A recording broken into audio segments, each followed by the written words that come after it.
জিন্দাবাদ জিন্দাবাদ লাগিবই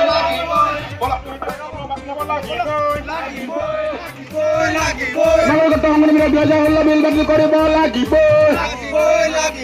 এই বিল বাতিল নোহোৱালৈকে আমাৰ সংগ্ৰাম চলিব এই বিল বাতিল নোহোৱালৈকে আমাৰ সংগ্ৰাম চলিব এই বিল বাতিল নোহোৱালৈকে আমাৰ সংগ্ৰাম চলিব ধ্বংস কৰিবলৈ দিয়া নহ'ব অসমত অসমীয়া আধিপত্য থাকিব লাগিব অসমত অসমীয়া আধিপত্য থাকিব লাগিব বিজেপিৰ গুণ্ডাগিৰি বন্ধ কৰিব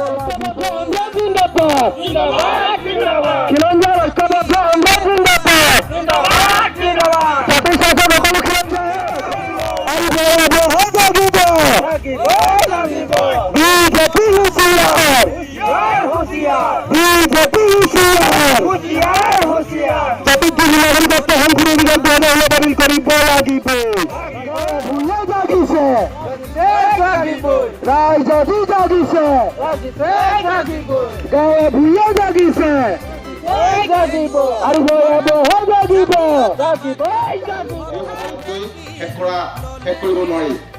এতিয়া কথা হ'ল নাগৰিকত্ব সংশোধনী বিলখন এই বিলখন অহাৰ আগতে নাগৰিকত্ব সংশোধনী বিল 1955 চন এই ভাৰত স্বাধীনতা হোৱাৰ পিছত 5 বাৰ সংশোধিত হৈছে 5 বাৰ সংশোধিত হোৱাৰ পিছতো এই বিলখন এতিয়া 2014 চনৰ 31 ডিচেম্বৰলৈকে অসমত যিমান বিদেশী আছে বিশেষকৈ হিন্দু বিদেশী আছে এই হিন্দু বিদেশীখিনি সংস্থাপন কৰিবৰ কাৰণে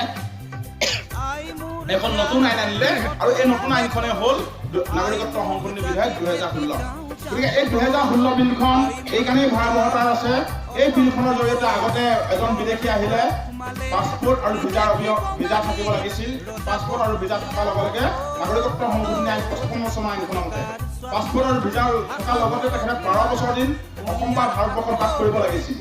আৰু এতিয়া এইখন আইনৰ জৰিয়তে কি হৈছে নাগৰিকত্ব সংশোধনী আইন 2016 আইনৰ মতে এই আইনৰ মতে কি হ'ল পাছপোৰ্ট আৰু ভিজাৰ অবিহনে এই আইনখনৰ জৰিয়তে তেখেতে 12 বছৰ নালাগে 6 বছৰ দিন থাকিলেই অসম বা ভাৰতবৰ্ষৰ নাগৰিকত্ব পাব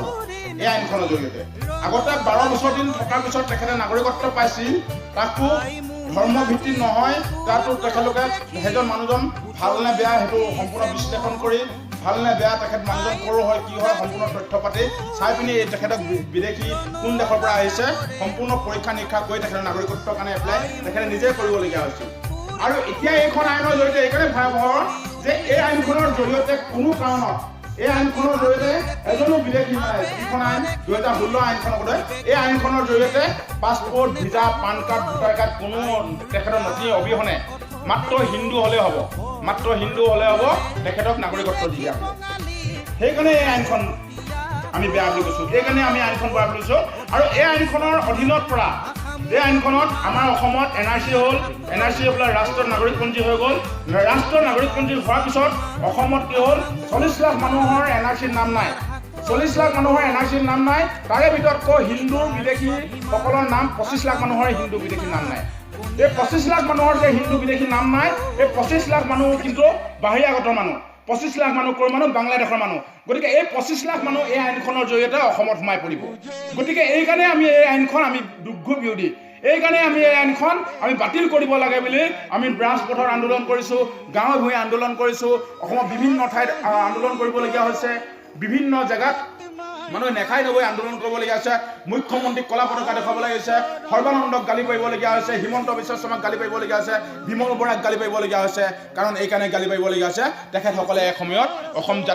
সৰু অসম ছাত্ৰ সন্থাৰ পৰা গৈ পিনি এজন জাতীয়তাবাদী নেতা আছিল আৰু তেখেতসকলে মাত্ৰ আন্দোলন কৰিছিল অসমৰ পৰা বিদেশী খেদাম বুলি কৈ অসমৰ পৰা বিদেশী খেদাম বুলি কৈ যিকেইজন নেতাই আন্দোলন কৰিছিল সেইকেইজন নেতাই কিন্তু অসমত এতিয়া বিদেশী সংস্থাপন কৰিব বিচাৰিছে সেইকেইজন নেতাই কিন্তু ভোটৰ স্বাৰ্থত তেখেতসকলে অসমত হিন্দু বিদেশী জাপি দিব বিচাৰিছে আৰু এই হিন্দু বিদেশী যদি অসমত জাপি দিব বিচাৰে তেতিয়া আটাইতকৈ আমাৰ ভয়াৱহতাৰ দিশটো হৈছে প্ৰথম কথা হ'ল ভাষা আমাৰ ভাষাটো হেৰাই যাম প্ৰথম আৰু হিন্দু বিদেশী অসমত বৰ্তমান অসমীয়া ভাষাৰ লোকৰ কোৱা সংখ্যা আছে 51.24% আৰু বেংগলী ভাষী কোৱা লোকৰ সংখ্যা আছে 48.38%। গতিকে আৰু 3% যদি বাঢ়ি যায় এই 25 লাখে যদি নাগৰিকত্ব পাই যায় 25 লাখে যদি নাগৰিকত্ব পাই যোৱাৰ লগে 3%তকৈ বেছি বাঢ়ি যাব লগে লগে অসমীয়া ভাষাটো আমি প্ৰথমে হেৰাই যাব তাৰপিছত অসমীয়া মাধ্যমৰ ল'ৰা ছোৱালীয়ে পঢ়িবলৈ পাব অসমীয়া মাধ্যম হৈ নাথাকিব বেংগলী মাধ্যম হৈ থাকিব অসমীয়া মাধ্যমত কিতাপ পত্ৰ নাথাকিব বেংগলী মাধ্যমত কিতাপ পত্ৰ হ'ব অসমীয়া সংস্কৃতি নাথাকিব অসমীয়া ভাষা নাথাকিব অসমীয়া জাতিৰ বুলি কোৱা এটা লেট ধোপকৈ জীয়াই থকা এক জাতি হৈ থাকিব কাৰণ তেখেতলোকৰ সংমিশ্ৰণত এই জাতিটো জীয়াই থকাৰ কোনো কাৰণতে তেখেতলোকে নিবিচাৰে মাত্ৰ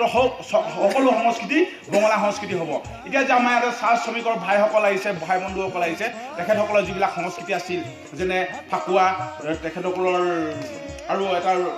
আছে কি আছিল সেইটো মই পাহৰি গৈছোঁ তেখেতে সেই উৎসৱটো তেখেতলোকৰ সেই উৎসৱবিলাক নাইকিয়া হৈ যাব নাইকিয়া হৈ পিনি কি হ'ব দুৰ্গা পূজা তেখেতলোকৰ জাতীয় উৎসৱ হ'ব আমাৰ অসমীয়া মানুহৰ যি উৎসৱ আছিল এই উৎসৱবিলাক ক্ৰমান্বয়ে নাইকিয়া হৈ যাব যেনেকৈ এইবাৰ ভোগালী বিহুটো আমি যেনেকৈ উলহ মালহে পাতিবলগীয়া আছিল এই ভোগালী বিহুটো উলহ মালহে পাতিব নোৱাৰিলোঁ কি কাৰণে নোৱাৰিলোঁ এই নাগৰিকত্ব সংশোধনী বিলখন বাতিলৰ দাবীত অকল আন্দোলন কৰি থাকোঁতে এই নাগৰিকত্ব সংশোধনী বিলখনৰ ভয়াৱহতাৰ দিশবিলাক চাই অসমীয়া মানুহে গাঁৱে ভূঞে নাগৰিকত্ব সংশোধনী বিলখনৰ ওপৰত যি যুদ্ধাৰ আন্দোলন হ'ল এই ভয়াৱহতাৰ দিশটোৰ ওপৰত লক্ষ্য ৰাখি অসমত এইবাৰ ভোগালী বিহুটো বৰ উলহ মালহে পাতিব নোৱাৰিলে কাৰণ এইকাৰণে নোৱাৰিলেও ভৱিষ্যতৰ তাৰিখত যদি এই নাগৰিকত্ব সংশোধনী বিলখন যদি গৃহীত হৈ যায় অসমত কিন্তু ভোগালী বুলি নাথাকিব ভোগালীটো দুৰ্ভোগ হ'ব ভূপেন হাজৰিকাই কোৱাৰ দৰে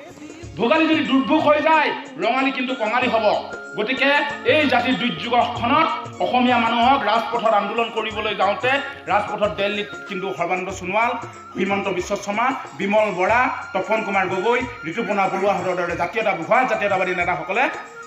দিল্লীত গৈ পিনি উলংঘ কৰিবলগীয়া হ'ল কি কাৰণে কৰিবলগীয়া হৈছে মাত্ৰ অসমীয়া জাতিৰ স্বাৰ্থত তেখেতসকলৰ উলংঘ হৈছে আপোনালোকে নাভাবিব তেখেতসকলে আমাৰ বাই ভনী আমাৰ সকলোৱে নিজস্ব এখন সংসাৰ থকাৰ পিছতো অসমীয়া মানুহৰ জীৱন জীৱিকাৰ কেনেকৈ নিৰ্ভৰ কৰিব অসমীয়া মানুহে কেনেকৈ জীয়াই থাকিব তাৰ স্বাভিমানৰ আৱেগ অনুভূতি কৰি পিনি তেখেতসকলে উলংঘ হ'বলগীয়া হৈছে মাত্ৰ জাতিটোৰ স্বাৰ্থত এই আজি যে আমি কৈছোঁ কোচ ৰাজবংশী বি চিলাৰায়ৰ কথা কৈ থাকোঁ চুতীয়া ৰাজ্যৰ কথা কৈ থকা হয় সতী সাধনী কথা কৈ থকা হয় এইবিলাক ইতিহাস কিন্তু ক্ৰমান্বয়ে হেৰাই যাব এই নাগৰিকত্ব সংশোধনী বিলখন হোৱাৰ লগে লগে এই নাগৰিকত্ব সংশোধনী বিলখন হোৱাই যোৱাৰ লগে লগে বি চিলাৰায় কোন আছিল শংকৰ মাধৱ কোন আছিল আজান ফকীৰ কোন আছিল হেমন্ত বিশ্বাস কোন আছিল তেখেতলোকৰ আমাৰ আদি গুৰুসকল কোন কোন আছিল এই কথাবিলাক কিন্তু আমি ইতিহাসত এটা লিপিবদ্ধ হোৱা পাৰিব অন্য একো নাথাকিব অসমীয়া জাতি যদি আজি তাৰিখত আমি সকলোৱে যদি সৰল বলেৰে ৰাজপথত ওলাই আহিব নোৱাৰোঁ সৰল বলেৰে যদি আমি একগোট হ'ব নোৱাৰোঁ সৰল বলেৰে যদি আমি নাগৰিকত্ব সংশোধনী বিলখনৰ যদি বিৰোধিতা কৰিব নোৱাৰোঁ